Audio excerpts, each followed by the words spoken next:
Yesterday, the House of Commons called for an end to the violence in Gaza, though you are forgiven if you missed it. I am honest to this House, I am true to this House, I believe in all members of this House, and I have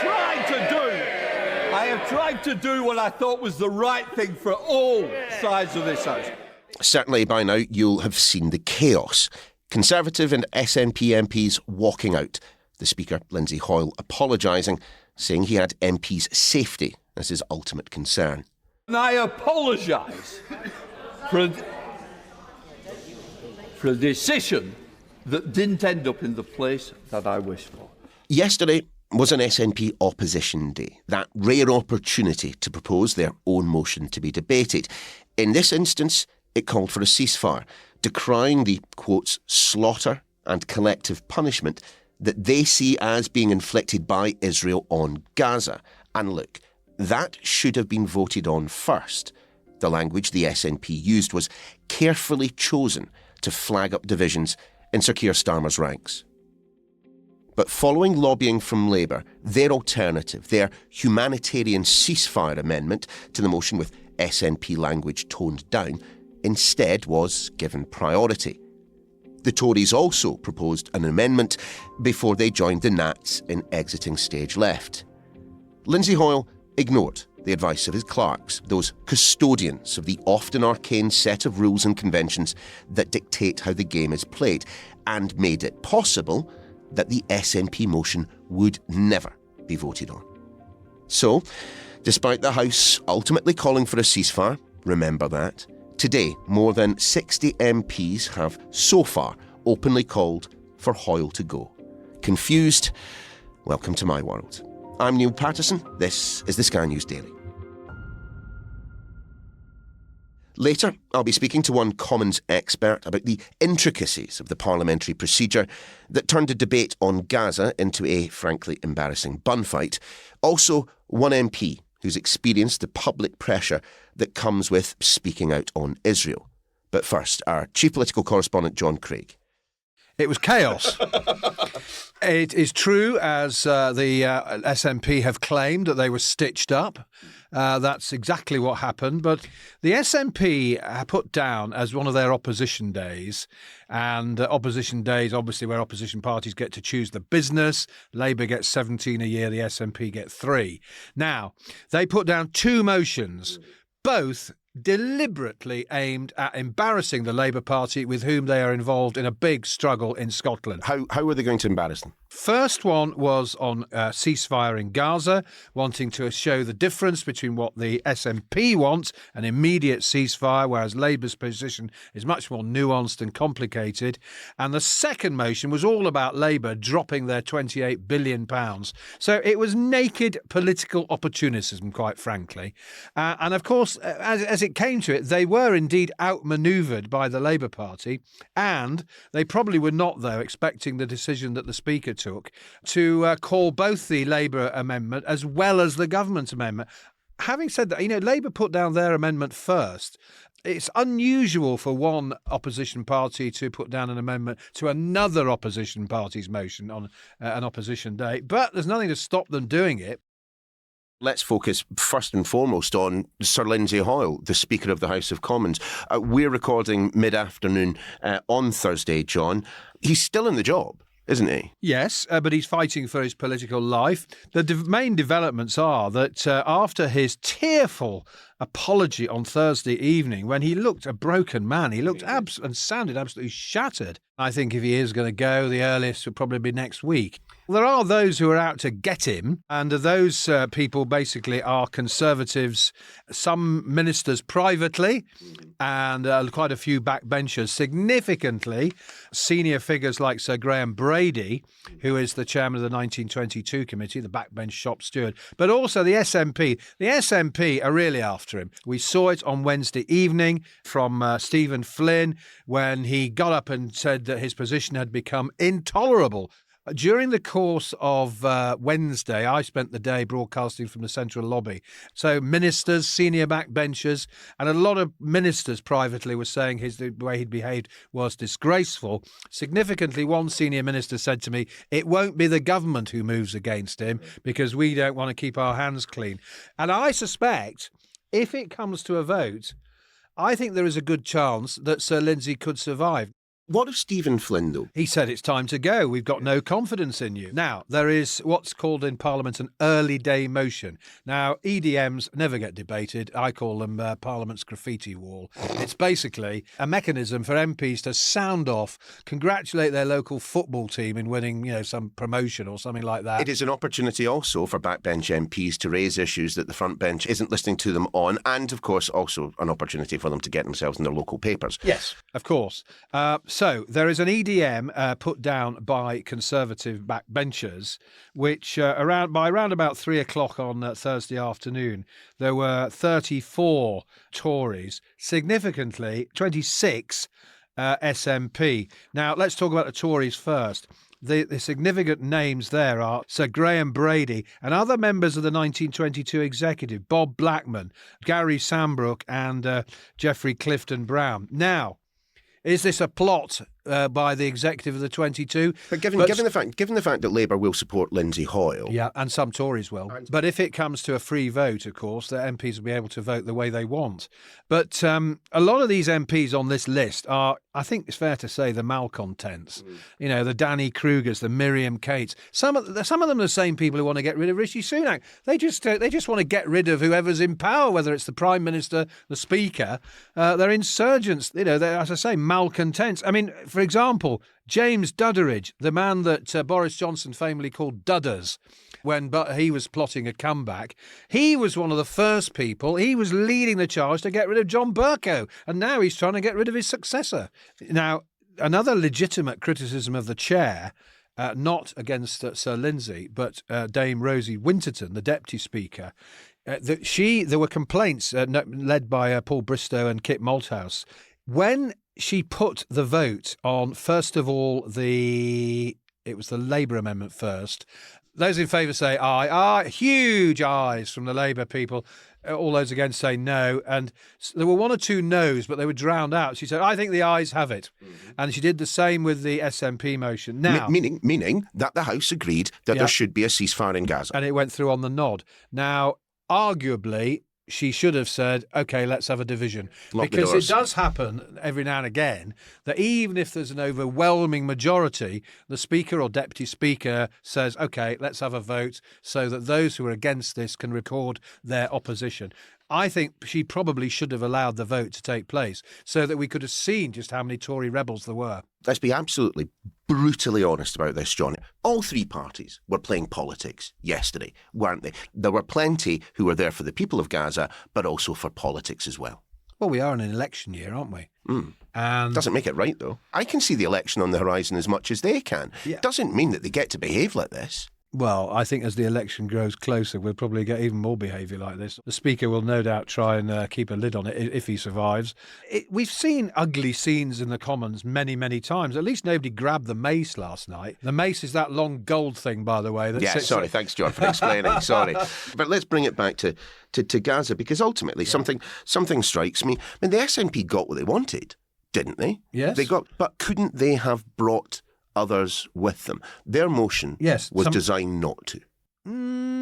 Well, there were those Conservatives who were prepared to vote for it. There were some Tory MPs. Now, it's possible that the Tory whips thought, oh my goodness, 10, 20 Tories are going to rebel here and we could be in trouble. That's what Labour have been claiming, and we won't know because the vote's not been recorded. It's a subject with passions run high. We saw the massive demonstration outside Parliament as the debate was going on. We've seen the huge marches. I mean, the early part of the debate was quite good-tempered. It was only later on that things got really bad. It was really Penny Mordaunt's intervention that lit the blue touch paper by saying that the Tories were not going to take part in the votes. Sir Keir Starmer has been talking about how the Tories, I think the phrase he used was, left the pitch, because he said that the government walked off the pitch because it thought it was going to lose. And he also talked about the SNP walking off the pitch. There is some truth in that. John, more from you later. Now, of course, John has spent the majority of his life in and around Westminster, so he is entirely au fait with the often comprehensible rules.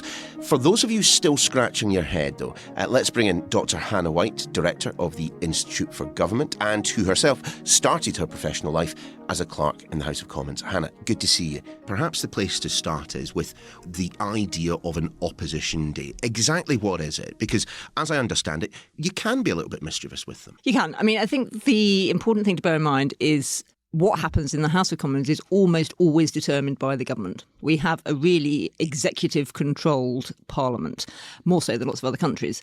But there are some days which are set aside for opposition parties to be able to decide what the House talks about. Those are called opposition days. They're a set number. Labour gets most of them in the current context. The SNP get 3 in every parliamentary year.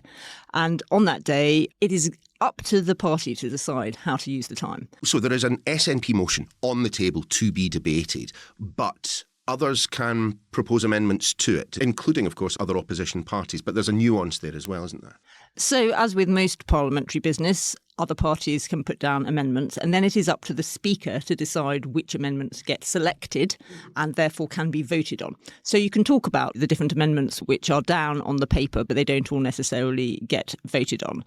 And normally with an opposition day, you would definitely have a government amendment put down to whatever it is that the opposition party is saying. Presumably saying we disagree, or altering the wording of the motion in such a way that it would not remain the same. Exactly. Often taking out all the wording of the original motion and putting in alternative wording expressing the government's view. It's worth also just pointing out these motions and these debates and these votes that follow have no impact on anything. We went through a whole period a couple of years ago when the government didn't even send its MPs to turn up to vote on opposition days. I remember it well. And equally, the votes yesterday don't have any actual impact on government policy, even though in the end the Labour amendment passed. And this is a long-standing bugbear of mine. Parliamentary procedure is much too complicated. Our parliament is supposed to be a place where the public gets to see its elected representatives making decisions, having debates, and it ought to be much easier to understand. And I think it is definitely the case that the vast majority of people, even if they were paying attention, would realise how ineffectual an opposition day motion vote are. The Speaker said that what he was trying to do was to ensure there was the widest possible debate and the widest possible opportunity for the House to make a decision. That is not a bad motivation. That is exactly the motivation that a Speaker should have.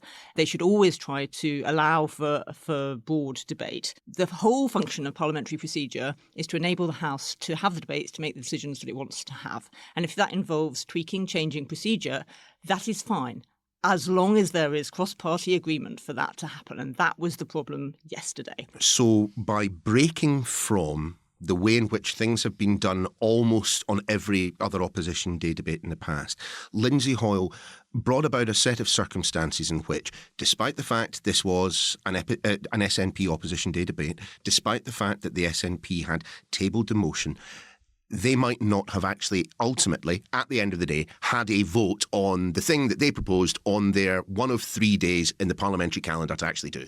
Exactly. And they would not have achieved, importantly, their political objective, which was to push the Labour Party to vote on this very strong wording. In the end, Lindsay Hoyle could do what he did yesterday, but he probably shouldn't have. The Speaker has discretion to change procedure. As I say, he should only do so if he's really confident he's got cross-party agreement to do that. That's why we had all those problems with John Bercow during the Brexit years, because he did it in a way when it was often the case that the government didn't agree with the changes that he made.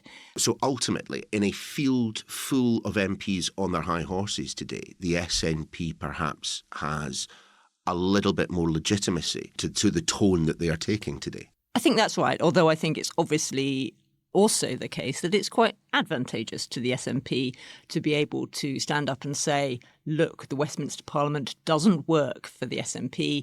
That's why we ought not to be part of the Westminster system. Isn't there a problem inherent to opposition day debates like this, where the issue at its core is not a strict yes-no to the motion that is being put down? That's absolutely right. I think what we saw last night is that House of Commons procedure is primarily designed to deal with binary questions. Yeah. And it's based on the fact that it developed in a two-party system. And it developed in a two-party system because we have a first-past-the-post electoral system. If, like many other countries, we had some sort of proportional system, we would have a more nuanced politics. What, though, do you make of the fact we have heard from the Speaker not once but twice that the determining factor in him breaking convention, ignoring the advice of the Clerk of the House and others, was a duty of care to parliamentarians, that their safety was at the heart of the decision he made? So Lindsay Hoyle has, throughout his career and since he's become Speaker, been extremely strong on the security of MPs. And I think that's a really good thing. And I think we're in a very worrying place when it comes to having had two MPs murdered in relatively recent years and terrible threats and horrible language, and MPs really fearing for their safety, and many of them standing down at the next election and some of them citing that as a reason. But I don't think that the conclusion we should draw from that very difficult reality is that parliamentary procedure should be adapted to reflect the concerns of extremists who are threatening our MPs. I think that sends exactly the wrong message. If we say, if you threaten MPs and say the worst things and even are violent towards them, we will change the way we do our politics. We will ask different questions in the House of Commons. I think that is the opposite of the message we ought to be sending. I just wonder whether party politics is to an extent subsuming the substance of debates in the House of Commons more and more. It certainly feels like that sometimes. I have to say I agree. It does feel like that at the moment. It feels like politics has become increasingly binary and polarised. You're for us or you're against. It's about point scoring. It's about creating division. And actually, I think most people want a politics which is trying to identify areas of commonality and build from that to find solutions. After the break, I will be speaking to one MP who knows firsthand just how it feels to have protests on your literal doorstep. Stay tuned.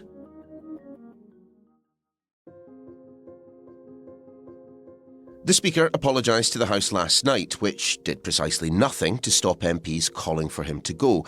Today, he repeated that apology, also his justification for such a significant break with parliamentary convention. I made a judgment call that didn't end up in the position where I expected it to. I regret it. I apologise to the SNP. Just bear with me for a moment. I apologise, and I apologise to the House. I made a mistake. We do make mistakes. I own up to mine.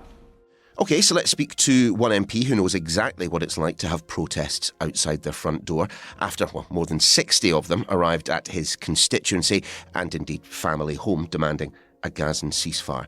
Tobias Ellwood is Conservative MP for Bournemouth East and a former Defence Minister and Chairman of the Defence Select Committee. It was chaos. It was embarrassing. We were debating arguably one of the most important international subjects that we're confronted with, and we came away without consensus, but with sheer pantomime. And it wasn't just one single event. There was a whole raft of them. Just like when an airplane comes down, it's not one or two things that go wrong, it's 7 things.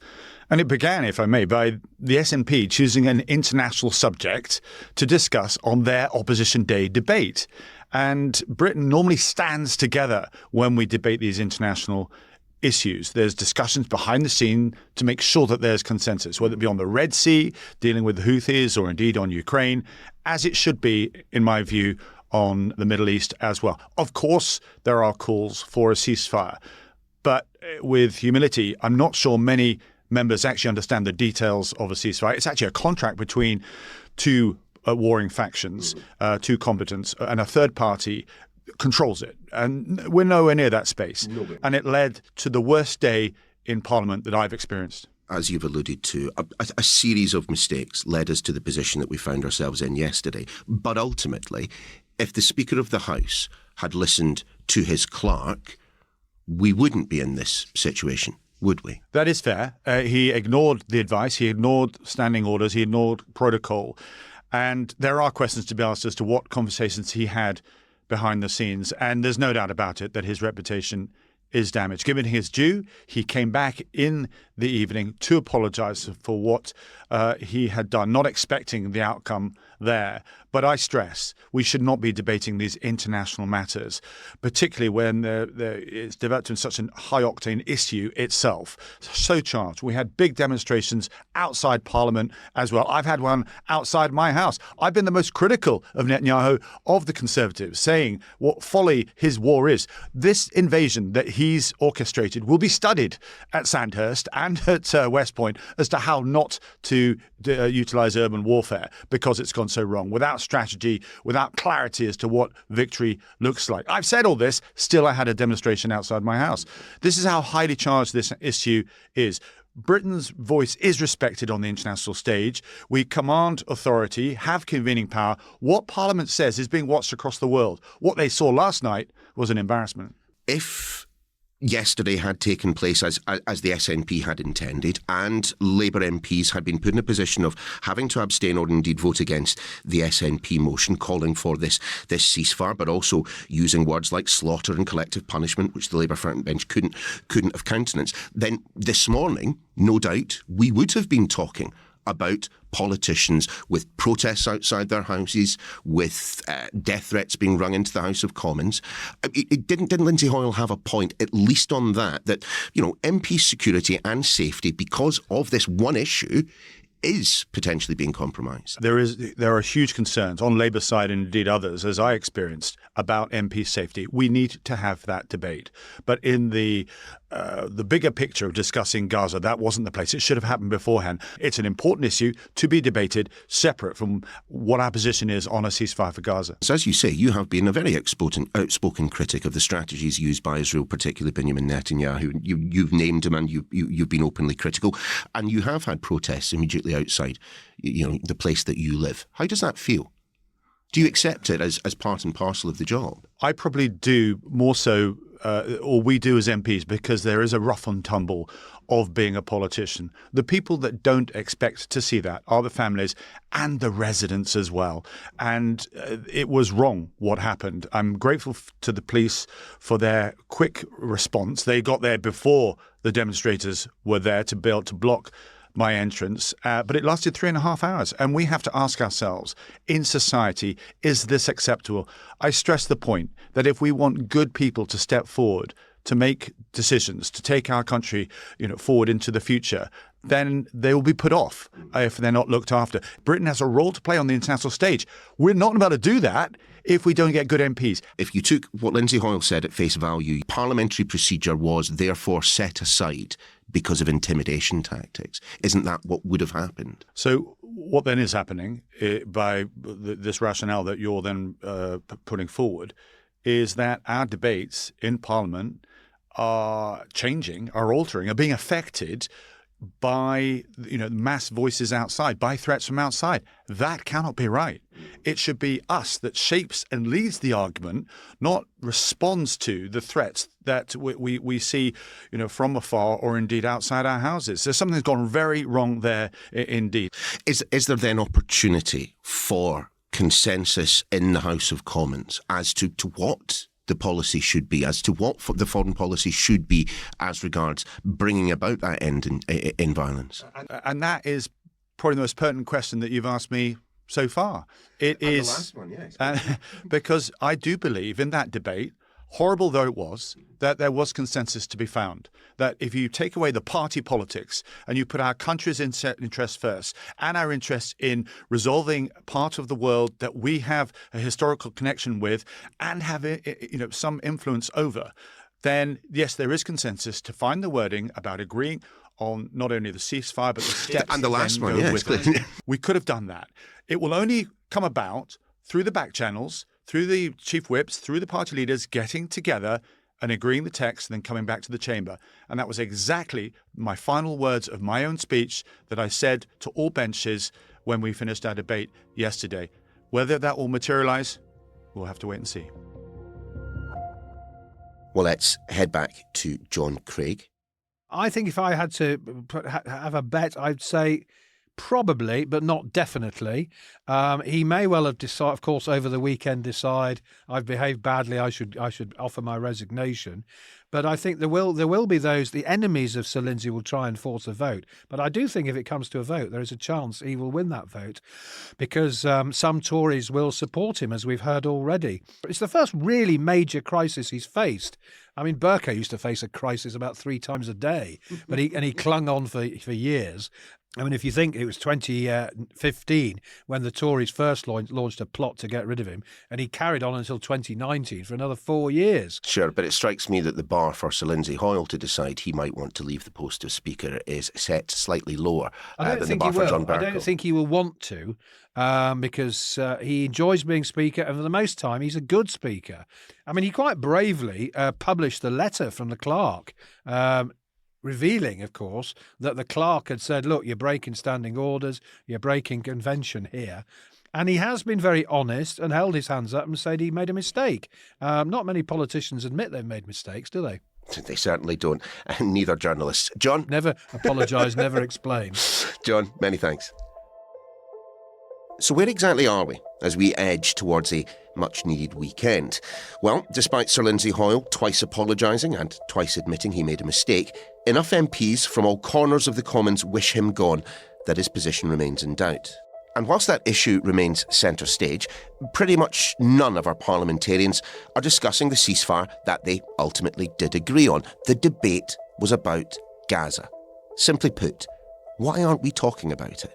Clutching order paper in one hand and their perils in the other, the angst and anger displayed by so many MPs over the past 24 hours seems in the cold light of day rather less focused on the bloodshed than you might have expected.